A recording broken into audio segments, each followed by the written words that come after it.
라는 제목으로 함께 은혜를 나누겠습니다. 저희들이 전도를 나가거나 또 사람들을 만나다 보면은 나는 예수님이 믿기 싫어요 라고 말하는 것 중에 하나가 예수 믿어도 뭐 다 똑같아요 이런 말들을 많이 합니다. 그래서 하는 사람들이 교회 다니는 사람보다 안 다니는 사람들이 더 선해요, 착해요 이런 말들을 들을 때가 종종 있습니다. 그것은 다시 조금 바꿔서 말한다면 하나님은 없습니다 라고 우리한테 되묻는 질문이기도 합니다. 그런데 하나님은 살아계십니다. 그래서 이런 주장은 하나님이 살아계심을 다시 한번 부정하는 것이기 때문에 우리는 그런 분들에게 더욱더 살아계신 하나님을 증거해야 될 하나님의 의무가 있다고 믿습니다. 하나님은 믿지 않는 자들이라 하더라도 선하게 쓰십니다. 모든 세상의 주권은 하나님께 있기 때문에 예수님을 믿든지 그 하나님을 의지하지 않든지 하나님을 더욱더 신뢰하고 가는 모두든지 하나님께서 그 마음을 주장하시고 그 걸음걸음을 인도하십니다. 이 세상을 살아가는 모든 그리스도인들은 영원히 살아있는 역사적인 진실을 먹고 사는 사람들이기 때문입니다. 그 이유는 하나님이 경영하시는 역사의 진실이 바로 구원이고 또 구원의 진리이기 때문입니다. 오늘 본문에 보면 이방인 고레스 왕이 나옵니다. 고레스 왕은 역사 속의 인물이었습니다. 이스라엘의 해방과 회복에 관계된 인물입니다. 고레스는 페르시아 제국의 통치자였습니다. 그는 페르시아 동부에 위치한 소국인 안산왕 캄비세스 1세와 메대왕 아스디아게스의 딸 만단의 사이에서 태어난 인물이고 그는 부친의 뒤를 이어서 왕위를 오르자마자 바벨론을 무찌르고 페르시아 민족 통합의 작업을 착수해서 자신이 페르시아 전체의 통치자가 되어 판도를 확대해 나가는 정말 위대한 왕이었습니다. 고레스가 가진 정책은 유화 정책이었습니다. 어마어마한 왕국들이 있었고 그 왕국들의 권력으로 인해서 억압받고 그들을 강제로 착취하는 그런 일들이 결코 민족을 통합하는 연합된 그 거대한 제국 속에서 오래가지 않는다는 것을 알기 때문에 정치 질서에 어긋나지 않다면은 그들 속에서 그들이 행하는 모든 것들을 수용하는 정책을 가지고 있었던 왕이기도 합니다. 하나님은 고레스에 대해서 이렇게 말씀하고 있습니다. 44장 28절부터 우리 45장 3절을 함께 읽겠습니다. 고레스에 대하여 이르기를 내 목자라 그가 나의 모든 기쁨을 성취하리라 하며 예루살렘에 대하여 이르기를 중건되리라 하며 성전에 대하여는 내 기초가 놓여지리라 하는 자니라. 45장 1절이요. 여호와께서 그의 기름 부음을 받은 고레스에게 이같이 말씀하시되 내가 그의 오른손을 붙들고 그 앞에 열국을 항복하게 하며 내가 왕들의 허리를 풀어 그 앞에 문들을 열고 성문들이 닫히지 못하게 하리라. 내가 너보다 앞서가서 험한 곳을 평탄하게 하며 논문을 쳐서 부수며 쇠빗장을 꺾고 내게 흑암 중에 보화와 은밀한 곳에 숨은 재물을 주어 내 이름을 부르는 자가 나 여호와 이스라엘의 하나님인 줄을 내가 알게 하리라. 아멘. 하나님은 고레스 왕에게 뭐라고 말씀하시냐면 나의 기름 부은 왕이라고 말씀하셨고 하나님이 기름 부었다고 말씀하셨고 하나님이 택하셔서 그 자리에 있다고 말씀하셨습니다. 유대인들의 입장에서 본다면 참 받아들이기 힘든 말씀들이 이어지고 있는 것입니다.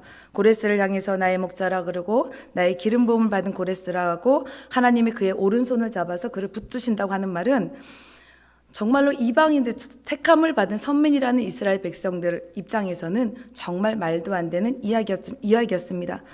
하나님은 이방인 통치자 고레스를 마치 다윗의 후손인 것처럼 표현을 하셨던 것입니다. 뿐만 아니라 45장 1절에 보면은 후반절에 그 앞에 열국을 항복하게 하며 내가 왕들의 허리를 풀어 그 앞에 문들을 열고 성문들이 닫히지 못하게 하리라. 내가 너보다 앞서가서 험한 곳을 평탄하게 하며 논문을 쳐서 부수며 쇠빗장을 꺾고 다시 말해서 다윗에게 승리를 주셨던 것처럼 그에게도 승리를 주시며 이스라엘을 인도하셨던 것처럼 그보다 앞서 가시겠다고 하나님께서는 말씀하시는 것입니다. 또한 3절에는 내게 흑암 중에 보화와 은밀한 곳에 숨은 재물을 주어 내 이름을 부르는 자가 나 여호와 이스라엘의 하나님인 줄을 내가 알게 하리라. 마치 적과 꿀이 흐르는 땅을 주어서 이스라엘이 여호와 하나님을 알게 하신 것처럼 보화와 재물을 주어서 하나님을 알게 하겠다고 선포하시는 말씀입니다. 사실 지금 저희가 그 말씀을 받는다 그래도 조금은 당황스럽고 조금은 납득이 가지 않는 말씀입니다. 그러나 하나님이 보시기에는 반역의 길을 가고 있고 거부의 길을 가고 있는 이스라엘이나 하나님을 알지 못하던 페르시아의 고레스 왕이나 별 차이가 없었던 것입니다. 하나님은 이방인이라고 해서 사용하지 못하는 분이 아니십니다. 온 세계의 모든 족속이 다 하나님의 통치 아래에 있는 것입니다. 하나님이 이방인을 들어 도구로 삼으신 이유는 자기 백성을 위해서였습니다. 4절에서 5절을 보면은 이사야는 고레스가 이방인임을 2번을 반복하고 강조하고 계시고, 또 5절에서 6절을 보면 오직 여호와 하나님만이 참 신이심을 또한 2번 강조하고 있는 모습입니다. 또한 4절에 보면은 왕의 칭호를 주시는 분도 여호와 하나님이셨습니다. 고레스에게 띠를 동여매고 인도하시는 분도 여호와 하나님이시고, 온 세상의 모든 것을 창조하시고 섭리하시는 분 또한 하나님이시라고 본문에 나와 있습니다. 고레스가 하나님을 알았던지 몰랐던지 간에 오직 하나님이 세상을 통치하시기에 이 모든 것이 가능했던 것입니다. 하나님은 교회 안에 속한 우리 지체들만 사용하시는 분이 절대 아니십니다.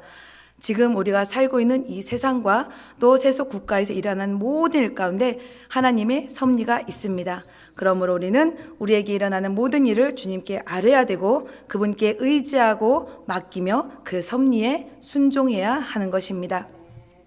이사야는 이방인을 도구로 삼으신 하나님의 섭리를 선포하면서 진흙이 토기장에게 따질 수 없다고, 자식이 부모에게 왜 나를 이렇게 낳았냐고 따질 수 없듯이 우리가 하나님의 섭리에 대해 말할 수 없다고 선언합니다. 우리는 하나님의 섭리를 거부할 수 없습니다. 그 뜻을 따라 순종해야 합니다. 그토록 강건했던 바벨론이 고레스에 의해 멸망당한 것은 역시 하나님의 주관적인 섭리입니다. 예레미야도 이 사실을 예언한 바가 있습니다. 예레미야서 25장 12절에서 13절, 29장 10절을 한번 찾아보겠습니다. 예레미야서 25장 12절에서 13절입니다.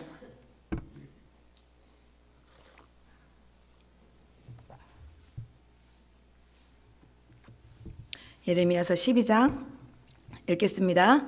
여호와의 말씀이니라. 70년이 끝나면 내가 바벨론의 왕과 그의 나라와 갈대아 인의 땅을 그 죄악으로 말미암아 벌하여 영원히 폐허가 되게 하되, 내가 그 땅을 향하여 선언한 바 곧 예레미야가 모든 족속을 향하여 예언하고 이 책에 기록한 나의 모든 말을 그 땅에 임하게 하리라. 또한 29장 10절 보겠습니다. 29장 10절.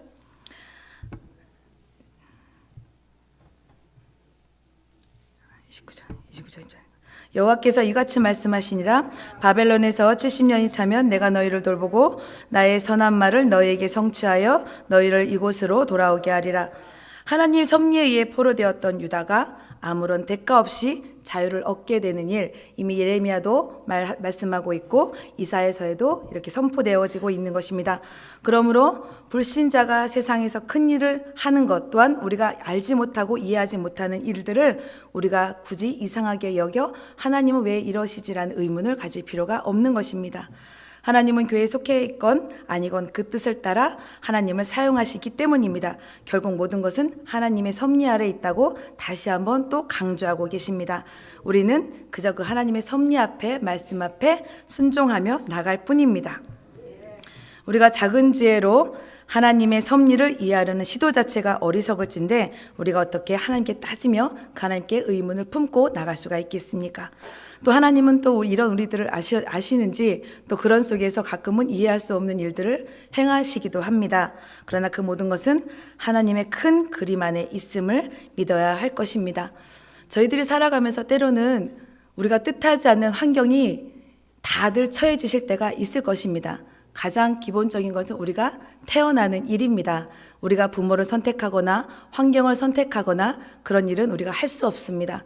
그저 하나님이 정해주신 그 원리에 따라서 부모를 만나고 환경을 만나고 그 속에서 다시 한번 하나님의 일하심을 우리가 체험하며 나가는 것입니다.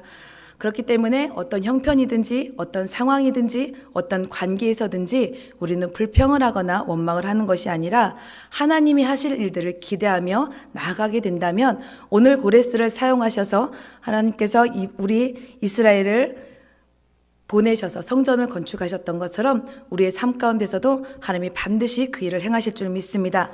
모든 만물은 하나님의 주권 아래 있기 때문에 좋은 일이든 나쁜 일이든지 모두 하나님이 주관하신다는 믿음을 가지고 나에게 주어진 것에 대한 자족의 은혜를 누리며 나간다면 하나님은 승리하게 하시고 하나님은 은혜를 베풀어 주십니다. 하나님이 악을 조장하시는 것은 아니십니다. 악한 일마저도 그렇지만 악한 일마저도 하나님의 섭리 아래 있는 것을 우리는 욥기서를 통해 너무나 잘 알고 있습니다. 하나님이 빛같이 행복한 일을 주시기도 하고 어둠같이 불행한 일을 주시기도 하고 평안과 환난을 모두 주관하시는 까닭은 하나님의 백성이 빛과 평안함을 소중하게 여기게 하기 위함입니다. 만약에 이 세상을 살아가면서 빛만 있고 어둠이 있다면 빛에 대한 소중함을 우리는 알지 못합니다. 또한 환난을 겪어보지 않는다면 우리는 하나님이 주시는 평안이 얼마나 값지고 고귀하고 아름다운지도 우리가 알지 못합니다. 그래서 하나님은 세상에 어둠과 환난을 두심으로 하나님의 사람들이 감사를 더욱더 하기를 원하시는 것입니다. 쓴맛을 보고 난 후에 달콤함을 맛보면 그 맛은 강렬합니다. 또한 어두움을 통과하고 난 다음에 보는 빛은 눈이 부시도록 황홀합니다. 또한 환난을 통과하고 얻은 기쁨은 평안은 그 기쁨을 말을 할 수가 없습니다. 또한 진리를 아는 사람은 또 이 진리를 아는 사람은 어떤 상황에서든지 내가 어두움만 있다고 환난만 있다고 고난만 있다고 관계 속에서 틀어지는 일만 있다고 원망 불평하지는 않습니다. 그것으로 세월을 보내서 내 영이 묶이는 내가 하나님과의 모든 관계 속에서 단절되어지는 그 일을 범하지는 않을 것입니다. 어두움 속에서도 빛을 찾게 되고 빛 속에서는 감사로 나아갈 뿐입니다. 하지만 모든 사람들이 이 하나님의 섭리에 이런 순종함으로 나가는 것은 아닙니다. 때로는 이 믿음이 너무나 연약하기 때문에 내가 질그릇인 것에 내가 이렇게밖에 살 수 없는 것에 대한 원망, 불평을 하기도 합니다. 그래서 오늘 본문에 나오는 9절, 10절의 말씀처럼 부모에게 나를 무엇하려고 해산의 수고를 하였소라고 정말 어리석은 사람처럼 우리는 하나님 앞에 대들기도 합니다. 하나님이 하시는 일이 불공평하다고 항변하는 것, 대드는 것, 또 따지는 것은 믿음이 아닌 줄 믿습니다. 하나님은 이런 사람에게 화가 있다고 말씀하십니다. 분명한 것은 우리가 하나님의 손에 들린 진흙덩어리였는데 이 진흙덩어리 안에 하나님께서 생명을 넣어주셨다는 것입니다. 하나님이 우리를 만들지 않으셨다면 우리는 결코 질그릇조차 되지 않을 것입니다. 그러므로 하나님이 나를 귀하게 만드셨음을 인정하고 하나님께 감사와 찬송을 올려드리며 살아야 하는 것이 우리의 삶의 자세일 것입니다.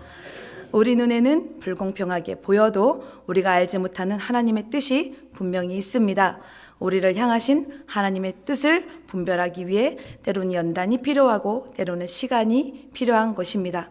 이 시간과 연단을 저는 가끔은 그냥 성장통이라고 생각을 하기도 하고 때로는 제가 이제 지나온 삶 가운데 했던 일들 중에는 제가 죄송합니다. 제 얘기를 해서 운동선수를 했던 일들이 있었기 때문에 동계 훈련을 겪고 있다라고 생각을 합니다. 지난번 목요일 날도 제가 잠깐 말씀드렸던 것은 운동 경기를 하는 사람들이 또 운동 경기 속에서 상대방과 치열한 경기를 하는 사람들은 내가 기존에 갖고 있던 체력의 2배, 3배, 4배 어쩌면 그 경기로 인해서 나는 죽었다 생각을 하고 정말 전심을 다해 전력을 다해 온몸이 부서지듯 뛰입니다. 저 또한 그렇게 뛰었습니다. 그 뛰임을 하기 위해서는 수많은 시간의 훈련과 수많은 시간의 기다림이 있어야 됩니다. 그래서 산도 뛰고 거리도 뛰고 때로는 저는 여자인데도 불구하고 우리 선배 남자 팀과 대결을 붙여서 말도 안 되게 지게 함으로 인해서 그 속에서 다시 한번 도전을 주게 하고 그 속에서 다시 한번 정말로 악이라 그러죠. 악을 품으며 나갈 수 있도록 그런 일들을 하는 것이 감독이고 코치였습니다. 그래서 저희는 죽어라 사나 뛰기도 하고 그 체력을 키우기 위해서 춥건 덥건 온몸이 찢어지건 부서지건 그렇게 연습을 했던 게 운동선수 시절이었던 것 같습니다.